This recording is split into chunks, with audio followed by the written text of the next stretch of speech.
What's up, CHFFL? Welcome to week 7 of the 2021 season. We had another exciting week as it's getting hard to tell who's separating in some cases, except for Marty, who remains undefeated. We had another big trade this morning that I, of course, was involved in. We'll get the details on that, and we'll look at the waiver wire before we move on to this week's games. So I was 4-2 in my predictions last week. I lost that 118-118 game with Wes. And so I suffered consequences of the tiebreaker rule as well. Brings me to 20-16 on the season. The team of the week was Swan, of course, because he was playing me. Gets his third team of the week of the year. Congrats, Swan. And Mark pulled out the game of the week over Parker, was my other incorrect prediction, but that did turn out to be a good game. So here's the trade. Just went down in case you haven't seen it. Derek and I are getting Terry McLaurin and Robert Woods in exchange for Mark Andrews and T. Higgins. Go to Bannis. Andrews has been everything we wanted him and more. Just have the two big tight ends. This hopefully fixes our wide receiver problem at 1-5. Some people may say it's too late. We felt confident in it. Bannis and Jason had a ton of wide receiver depth, so upgrading at a position is going to be big for them going forward, and they get more keeper value out of this trade. While McLaurin can be kept in the third, both Andrews and Higgins can be kept in the sixth, so that is good future value for them as well. On the waiver wires, Parker was the one who got Ernest Johnson. I picked him up in my family league and forgot to put him in my starting lineup, and I hate myself because I have a ton of bye weeks and running backs, but that's a different story.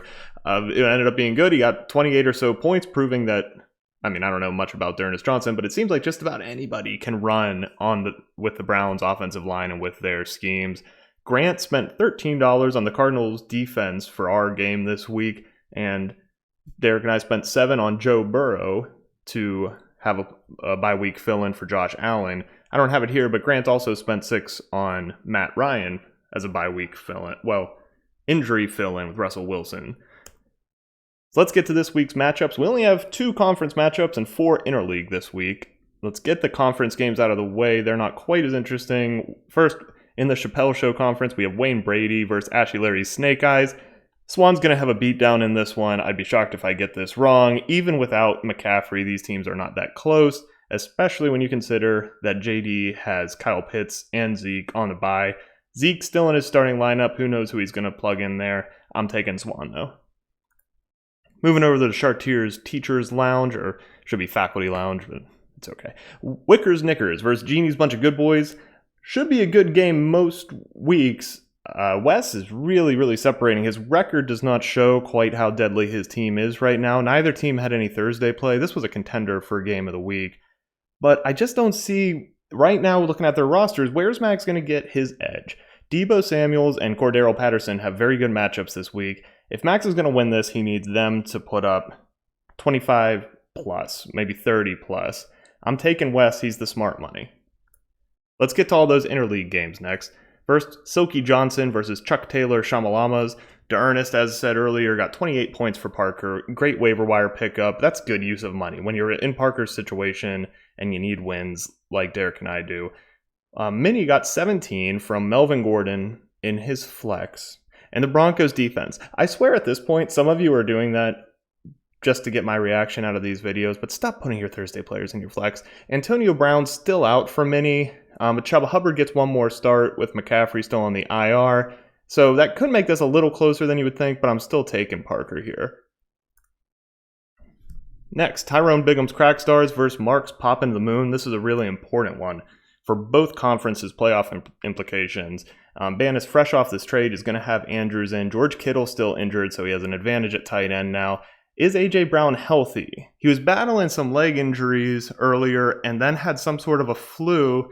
And I'm not going to talk about our different types of respiratory viruses, but is he primed for a big game this week? Easily could be if he's healthy. Dalvin Cook on bye for Bannis, but Mark is really decimated right now with Chubb still out, Barkley still out, Keenan Allen on a bye, and Zach Moss on a bye. I'm taking Bannis here just because Mark is so shorthanded.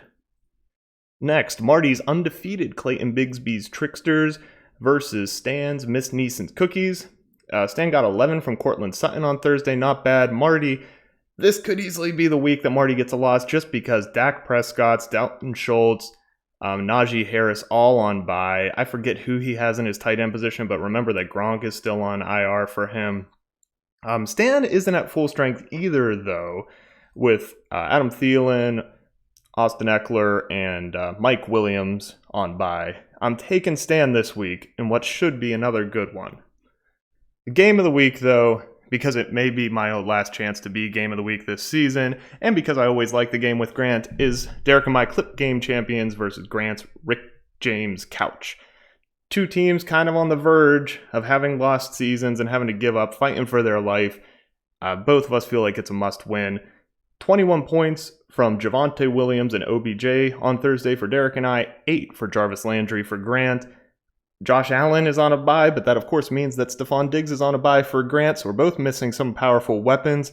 Was the trade this morning too late? We're going to find out. Was the Cardinals' defense worth the pickup for Grant to try and win this important game?